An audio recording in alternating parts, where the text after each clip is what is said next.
다음 소식입니다. 개성공단이 폐쇄된 지 어제로 벌써 3년이 됐습니다. 그동안 입주업체들은 공단 가동이 재개되기만을 기다리면서 힘겨운 나날을 버텨왔는데요. 최근 남북 간 또 북미 간 대화의 물꼬가 트이면서 기대감이 커지고 있습니다. 정광인 기자가 보도합니다.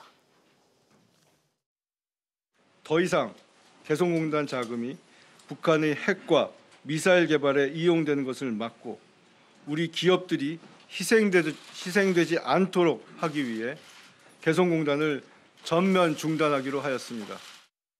지난 2016년 2월 개성공단 폐쇄가 결정되면서 입주기업들은 공장 설비를 놔둔 채 서둘러 내려와야 했습니다. 완구 공장을 운영하던 박남서 씨도 하루아침에 북측 생산 라인을 포기하고 대체 공장을 찾아야 했습니다. 그리고 3년, 사업은 적자를 면치 못하고 있습니다. 개성공단에 맞는 제품, 노동집약적인 제품 이런 거를 하려고 그러는 거예요. 자꾸 지연이 되어지면은 그만큼 계속해서 적자가 나서 회사가 어려워지게 되죠.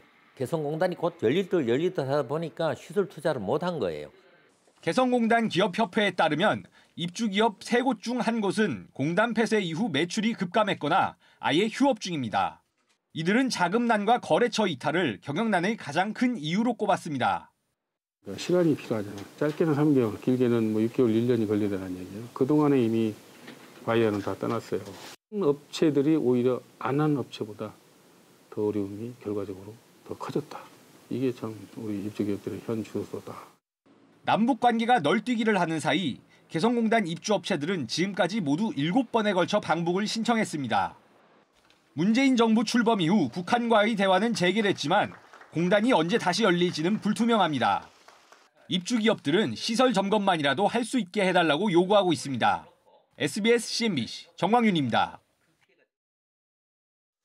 자, 이런 가운데 이달 말에 2차 북미 정상회담이 열리면서 대북 제재 완화 가능성이 대두되고 있습니다. 네, 개성공단 문제에도 관심이 쏠리고 있는데요. 회담 이후 공단 가동 재개를 위한 논의에 속도가 붙을지, 재개를 위한 변수는 무엇인지 취재 기자와 짚어보겠습니다. 이광호 기자 나왔습니다. 이 기자, 앞서 개성공단 입주했던 기업들 이야기를 들어봤는데 실제로 재입주를 원하는 기업들이 지금 많은 편인가요? 네, 지난 4월 중소기업중앙회가 조사했을 때에 따르면 전체 개성공단 입주기업의 한 70% 정도는 재개가 됐을 때의 상황을 보고 결정하겠다는 답변을 내놨습니다. 그리고 무조건 재입주를 하겠다고 답한 비율도 26.7%로 적지 않은 수치를 보였고요. 반면에 입주를 안 하겠다는 업체는 4% 정도밖에 안 돼서 전반적으로는 우선 긍정적인 기류가 좀 보이고 있습니다.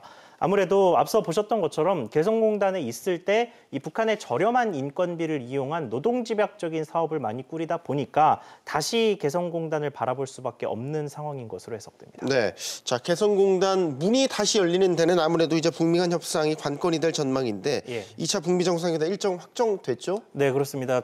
이달 27일과 28일 그리고 장소는 베트남 하노이로 확정이 됐죠. 당초 베트남 다낭이 좀 유력한 후보지로 거론됐었는데 미국이 북한에 한 발 양보를 하면서 베트남 하노이로 최종 확정이 됐습니다. 현재 진행 중인 실무 협상의 미국 측 대표인 스티브 비건 국무부 대북 특별 대표는 지난 6일부터 사흘간 평양에 머무르면서 실무 협상을 벌였고요. 이후 국내에 들어와서 관련 내용을 설명한 뒤에 어제 인천공항을 통해 출국했습니다.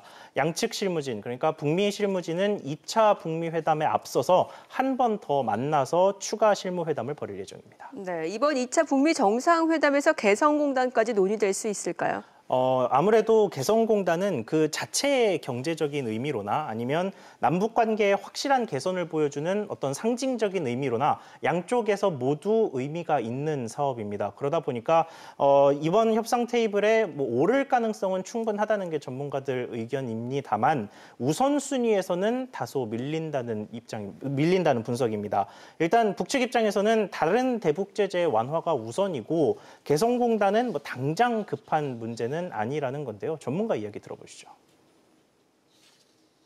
연간 1억 달러로 우리가 평가하고 있거든요. 북한에 들어가는 돈이 많을 때는 석탄 광물이 60억 달러씩 수출도 했어요. 그러니까 북한으로서는 제일 큰 것은 북한산 석탄하고 광물을 팔아서 원유와 외화를 가지고 들어오는 것이 아마 네. 근데 뭐 일각에서는 개성공단이 중요하냐, 대북 퍼주기 사업 아니냐, 뭐 이런 비판도 여전한 것 같습니다. 네, 뭐 그 부분은 사실 뭐 맞다 틀리다 이렇게 딱 잘라서 논의할 수 있는 문제는 아닌 것 같고요. 네. 뭐 정치적인 성향이나 시각에 따라서 나올 수 있는 뭐 견해차 정도로 보시면 될 것 같습니다. 다만 몇 가지 연구 결과가 좀 있어서 소개를 하자면 우선 경제적으로는 남북이 상호 윈윈이었던 것은 맞습니다. 현대경제연구원에서 지난 2005년부터 2014년까지 10년간의 실적을 분석한 자료를 보면요.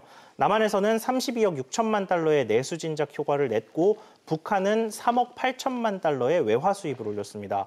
지금 개성공단 규모는 여기에 당초 계획했던 규모의 1단계 수준에 불과하거든요. 그래서 이게 마지막 3단계까지 최종 확장이 된다면 남한은 총 643억 달러의 내수 진작 효과를 거둘 수 있을 것이라는 전망입니다.